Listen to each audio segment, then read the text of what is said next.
Lake Campground opened in 1965. Fun Country began in 1977. In 1981, the park opened as Darien Lake Fun Country, the first major theme park built in the United States in 6 years. In 1999, it became a Six Flags park.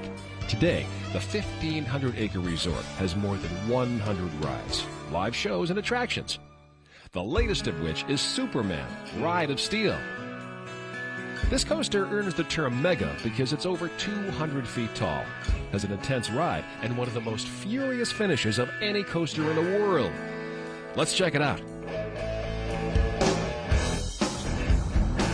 Ride of Steel is an awesome intimate mega coaster located at Six Flags Darien Lake in Darien Center, New York. Ride of Steel was the first coaster of its kind, so this led to it initially garnering a lot of attention. However, this roller coaster has sort of fallen off the map a bit due to the park it resides in being tossed from owner to owner and not receiving too many major additions over time. This is also due to the fact that Intamin mega coasters have improved greatly over this time period as Intamin has perfected the model. This coaster ended up getting a pretty conservative and basic layout that includes some odd elements compared to newer mega coasters, but are much better explained once you take a deeper dive into what went into the creation of this roller coaster. If Ride of Steel was bad, there wouldn't have been much of a reason to build more mega coasters, but that certainly is not the case. This 22-year-old beast still dominates Darien Lake and stands as the bragging rights coaster in Western New York for kids. Ride of Steel is still the tallest and fastest coaster in New York and stands as the only hypercoaster in New York to this day. This coaster was actually so successful to the point where it ended up having a mirror image of it installed at Six Flags America. There are a few key differences between the two ride experiences. I'll actually refrain from talking about those for now, as I think that'd be a great topic for another video. If you'd like to see a video comparing the two coasters and maybe even some comparisons to Superman the Ride at Six Flags New England, make sure to let me know down in the comments below. Also, while you're at it, make sure to smash that like button as it really helps out the channel against the YouTube algorithm, and subscribe to the channel for more awesome review videos. If this review style video is something you like, make sure to let me know down in the comments below so I know to do more videos like this. Now, let's get acquainted with the rich history of this roller coaster. Up until 1995, Funtime Incorporated owned Darien Lake. Funtime was purchased by the rapidly expanding Premier Parks. Premier wasted no time when it came to expanding the park. They added a sky coaster, a new kiddie section, a new mini golf course, and they greatly improved and expanded upon the existing water park, all in the span of just a few years. However, the biggest impact that Premier had on the park was the amount of new roller coasters they added to the park. They added a roller coaster 4 years in a row to the park. Prior to this, Darien Lake was only home to 3 roller coasters, one of which was a children's coaster. In 1996, Nightmare at Phantom Cave, an indoor Schwarzkopf Jetstar, was added to the park, but unfortunately it was removed in 1998. In 1997, the park added Mighty Racer at Vekoma SLC, and in 1998, the park added Boomerang Coast to Coaster. These additions went a long way to increasing the status of the park, but none of those coasters were that unique. The park was lacking a modern star attraction, something bigger that could bring in crowds from all over the world. In 1998, something massive happened. Premier Parks had purchased the Six Flags chain and opted to use the iconic name that the company held. That same year, Darien Lake added a $12 million hotel. Premier, now Six Flags, decided to rebrand the park to Six Flags Darien Lake, and with that, they added Looney Tunes and DC Comics theming to the park.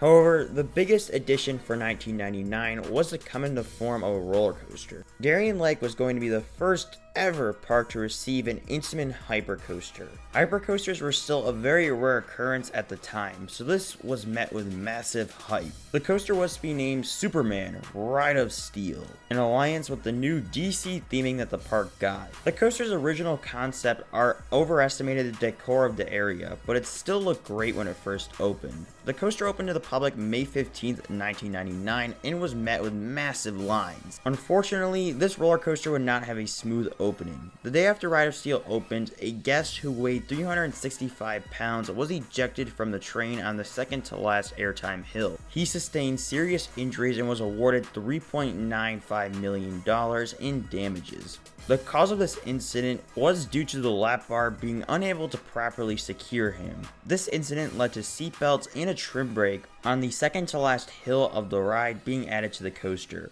However, after this incident, all seemed to be well on the coaster and it ran smoothly for the time being. In 2007, Darien Lake was sold to Park Management, which resulted in the Superman part of the name being dropped, and the coaster has since been known as Ride of Steel. Unfortunately, this would not be the end for the troubled history of this roller coaster. On July 8th, 2011, an Iraq war veteran named James Hackemer, who had lost both legs in a roadside bombing attack, fell from Ride of Steel on one of the airtime hills. This accident was attributed to operator error, so Ride of Steel was able to reopen that year. Ride of Steel had two trains up until 2016, one red and one blue, with the normal T-bar restraint. Ride of Steel got a new blue train in 2016 that featured slightly modified T-bars. The red train was sold next year and the blue train was the only remaining train. I can only remember riding with the original restraints once or twice because I was only like 10 and the coaster felt like the most insane experience ever to me because I only had like 10 or 15 credits at the time. If you've ridden both of the trains, make sure to tell me if you noticed any significant differences in the comments below, as well as I am curious to see if they actually affected the ride experience. One more unfortunate part of the history of this coaster is the neglect. This ride has been neglected as the paint has faded away and the overall experience of the coaster has declined over the years. However, we aren't here to moan over the appearance, so as annoying as that may be, let's talk about the ride experience. It's time to ride Ride of Steel. You see this coaster peeking over the trees when you drive into the park, which creates a lot of hype when you are pulling up to the park, which still gets me every time I go to Darien Lake. When you get into the park, you'll walk straight back toward Predator's lift hill. You'll then walk under Predator into the plaza that houses the ride. I kind of like how the ride has its own area in the park. It really sets the notion that this ride is really something special. This area of the park doesn't really have a name anymore, but I guess you could call it Ride of Steel Square. Anyways, you'll walk under the entrance, which actually has a sign that I like. You'll then hopefully walk past the giant cattle pen that the ride used to fill up back in the glory days and enter into the station. You get to choose your seat, so I'd recommend riding Ride of Steel at least twice. The front and back provide drastically different experiences. I've ridden both many times, and I'll be talking about what my favorite seat on the ride is toward the end of the video. You'll board your train and you'll buckle your seatbelt, which doesn't really affect the ride in my opinion. Then you'll pull down your T-bar. I really like the T-bar restraint as they are very open toward your upper body. They can become a pain if you get stapled, but you can avoid this by pushing your legs into your restraint to give yourself some wiggle room when the obs are coming to check. A lot of times the obs will push down on your lap bar, which is annoying, but it honestly doesn't hinder the ride experience that much. You'll dispatch out into a tight left turn into the 208-foot lift hill. This lift hill is much slower than some of the other Intamin coasters like Millennium Force or Intimidator 305, due to the fact that Ride of Steel has a chain lift and an older one at that, which is pretty much a result of this coaster being a prototype. The silver lining to this is that you get a great view of the park and surrounding area. This is another pro of the trains being very open. Then you hit the 205-foot drop. This drop is awesome. You don't get a whole lot of airtime from it in most seats on the ride, but you can really feel the full 73 miles per hour coming straight at your face from that drop. If you are sitting toward the front of the train, you won't really get as much airtime as you would in the back. The back of the train starts to speed up before you have even reached the top of the lift hill, so it's such a cool feeling. One common theme on this coaster is that the track is not very wide at all, so it almost feels like you are free falling straight toward the water. This is very apparent on the drop because of the high speeds you reach, which makes this all the more fun. Next, you hit one of the best elements on the ride, a low to the ground bank turn straight after the drop. This turn is amazing. If you're sitting on the left side of the train, then you can get extremely close to touching the rocks as you essentially are on ground level. This element feels like I-305's first turn, just on a smaller scale. You'll then crest the first so-called airtime hill. I say this because this hill doesn't really give much airtime. Toward the front, you may get a little floater airtime pulling into the hill, and the back may give you a little floater airtime pulling out of the hill. On rare occasions, the train will travel extremely fast over this hill and offer airtime in almost any seat, but that only happens on extremely hot days in the summer. The reason this hill does not offer as much airtime as some of the other hills on the ride is because of how drawn out it is. You can't really tell from the ride's POV, but you can notice that this hill takes the train much longer to crest compared to the other hills on the ride. It unfortunately takes too long to the point where it kills off a good amount of speed you just built up from that massive drop. I think this is one of the many design flaws with this roller coaster. I don't think Intamin intended this hill to be as mild as it ended up being, mainly because the first hill on newer mega coasters seems to offer a lot much more airtime than this hill does. But the good news is, this is the only hill on the ride that has that issue.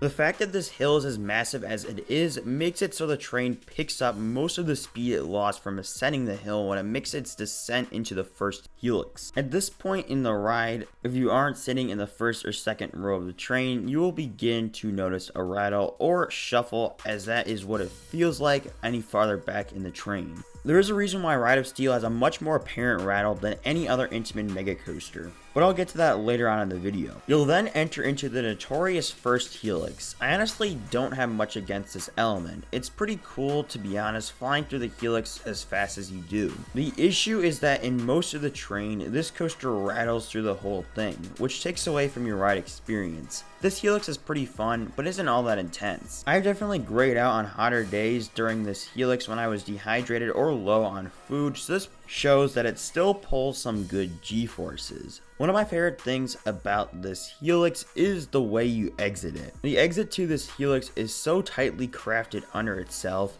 to the point that the GP on this coaster always seem to put their hands down. This makes for an awesome hand chopper. Next probably comes the most notorious section of the ride, the straight track. Here's the deal with this. I think that if you come into the ride with the mindset that this element will suck and be stupid, then that's how it will be for you. However, if you come in with an open mindset and enjoy it for what it is, you'll probably like it. The placement of the straight track on this iteration of Ride of Steel is very well done. It feels like you're gliding over the water, and the train does a great job of maintaining its speed up to this point in the ride. So you are still traveling very fast. You can really appreciate how well this coaster keeps its speed here. This element is also best experienced in the front row due to the extreme amount of wind in your face. Also, this element is extremely unique if you think about it, especially for a hypercoaster, so you can't take that away from it. This straight section sets up my favorite moment on the ride, the ejector hill, as I like to call it for lack of better words. The best way to describe this hill is that it's basically a larger speed hill. You have a lot of speed from that straight section, and then you are hit with an airtime hill where you hardly lose any speed as you crest over it. The front car pretty much has a violent ejector airtime the whole way through, and the rest of the train will start off with a nice moment of floater airtime that smoothly transitions into a satisfying pop of sustained ejector airtime. You exit the hill only to enter the second helix. For some reason, this helix is much more intense than the first one. I think this is due to the fact that this helix is all around just smaller and tighter, which usually leads to me graying out about halfway through it. This is actually an upward helix as well, so that is probably another big factor in it.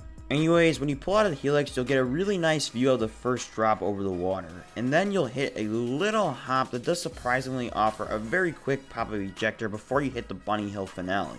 You then enter the twisted airtime hill, which is one of the more bold elements of the ride. This hill sort of offers a bit of laterals, but at the same time also gives some great ejector airtime. Much like the other hills, the front gets much more abrupt and powerful airtime, while the rest of the train gets much more elongated ejector. After exiting the twisted hill, you fly into the next bunny hill with a lot of speed. The airtime on this hill is similar to the last one, except it is just straight up airtime with no laterals. Unfortunately, on the descent of this hill, there is a trim, which hinders your speed a little bit, but it doesn't really hinder the last hill, which feels very similar to the one prior. You haul through this hill right into the brake run. I think my favorite row on this ride has to be the front. The front is glossy smooth and delivers more powerful airtime than any other row on the ride. The back is a little shaky, but there you'll get whipped on the drop and experience a better variety of airtime. But I do find the front to deliver the superior ride experience. Taking all this into account, I'll give Ride of Steel a score of 8 out of 10. As you can probably tell, Ride of Steel is a flawed roller coaster, and there's a lot of flaws that are very noticeable issues. One of the most obvious issues is the ride's rattle. The main cause of this issue is the ride using 2-tube and 3-tube track. The 2-tube track was used for most of the ride. The only parts of the coaster that use the 3-tube track are the first drop and lift hill, the first airtime hill, and the second airtime hill. The rest of the coaster uses 2-tube track, which can't take the G-forces that the ride offers, as well as 3-tube or 4-tube track. This causes the train to shuffle a lot in certain areas of the layout where there is more G-forces. The shuffle is more noticeable in the back of the train opposed to the front, but most rows other than the front two can notice this vibration. Parts of the 3-tube track also have vibration, but it's nowhere near as noticeable. The next generation of this model, Superman the Ride at Six Flags New England, pretty much features all 3-tube track, hence making for a much smoother ride experience. Over time, Intamin has gotten much better with ride smoothness as they have made their track much stronger on their newer mega coasters. Another flaw is that Ride of Steel is not a very accommodating ride at all. Like I mentioned earlier, a 365-pound man was ejected from the ride on the second day of operation. Now this incident was really due to the trains not being able to lock the rider into the train. I honestly have no idea why this happened, but I suspect it was due to the park not setting a verify for the computer that would appropriately be able to properly restrain the rider to the train. This theory would be backed by the victim of this incident suing the park and being awarded $3.95 million in damages. I'm assuming that there was no weight limit or any way to show if a guest was fit to ride the coaster or not at this time, which was the main reason why this happened. But that just sounds really bizarre, so the incident was very foggy. If you have more information about this accident, make sure to tell me down in the comments below, because I'm just still sort of confused on how this was even possible. But yeah, if you have more information, make sure to let me know down in the comments below. However, I do know that this incident caused seatbelts to be added to the ride as an extra precaution, which would have prevented this incident from happening, and a trim brake was added to help moderate the train's speed as it went into the brakes. This attraction has a height requirement of 54 inches and a maximum height limit of 76 inches. There's not really a maximum weight limit for this coaster as far as I know. It's all based on how far the restraint closes in relation to the rider's body. If a restraint does not meet the verification point, then the computer will not allow the train to dispatch. Unfortunately, this coaster doesn't tell the ride-ups anything other than the train not being verified to dispatch, so they'll basically just staple everybody. I actually had a situation very recently involving this, and it kind of sucked. Anyways, it's not uncommon to see guests being kicked off the ride because of the restraint not being able to properly secure them. Eventually, Ride of Steel got modified T-bars that were a little bulkier than the originals, but nothing really that bad. Another issue with this coaster is the brake run. This coaster uses friction brakes opposed to magnetic brakes like the ones used on Millennium Force. This puts more stress on the train and the brakes because the brakes actually come in contact with the train versus a ride like Millennium Force using magnets to slow the train down. Ride of Steel also seems to enter the brake run with varying amounts of speed depending on the weather and weight of the trains, which can alter how the train hits the brake run. Sometimes when the coaster is running faster, it can overshoot the brake run, which will cause a computer error causing the ride to break down. This is also coupled with the extremely short length of the brake run, which makes this very easy to happen. This is why you'll rarely see Ride of Steel running in the rain. Ride of Steel is also said to be able to operate with temperatures as low as 35 degrees Fahrenheit. However, that is pretty suspect because I was attending the park on a day that was about 50 to 55 degrees, and Ride of Steel just barely made it over the last hills. But to be fair, that was one of the first times it ran that entire season, so I can kind of get that. But I guess we'll have to wait and see till we get a 40 degree or 35 degree day one of these days to see how Ride of Steel handles it. One more issue with this coaster is that it has a chain lift opposed to a cable lift like Millennium Force has, so the angle of the lift is a lot less. And it also takes longer for the train to ascend the lift hill, which decreases capacity, and this is even more prevalent with the one train operations that this coaster has to endure day in and day out. One final flaw, which is pretty self-explanatory, is the layout of this coaster. This layout is very conservative. Most of the elements are very drawn out, and the transitions from element to element are very long. This causes the coaster to have a lot of so-called dead spots, which definitely decreases the ride's overall intensity. However, this ride's peak moments are so good that it outweighs any dead spots that this coaster has. I also do know that the issues go beyond the ones that I mentioned, but I'm not El Orion, so maybe tag him in the comments or something if you want to see him do a problematic coasters video on Ride of Steel. You can also go check out the video that Millennium Force Man did on this topic as well to learn more about the flaws of Ride of Steel. Overall, Ride of Steel is a very flawed roller coaster, but it should be. It was the first of a kind and paved the way for some of the best roller coasters ever built. This coaster still provides a groundbreaking experience 22 years after it opened and still wows the Western New York crowd every single year. Well, but except 2020, but we don't talk about that. Anyways, the pacing of this coaster on a hot day still never ceases to amaze me and goes to show some of the engineering brilliance that went into this coaster. I still love this coaster and I do consider it to be the best roller coaster in the Empire State. I definitely recommend getting out to Darien Lake or even Six Flags America to experience this coaster someday. But I really do feel that the setting and more favorable restraints that Ride of Steel has makes it more special than its counterpart at Six Flags America. With that being said, I hope you guys enjoyed this review. Make sure to let me know down in the comments what you think of Ride of Steel, and make sure to tell me if you want to see more of these in-depth reviews in the comments below. If you enjoyed this video, make sure to leave me a like and subscribe for more roller coaster content coming soon. All that being said, I'd like to thank you all for watching, and I'll see you all in the next video.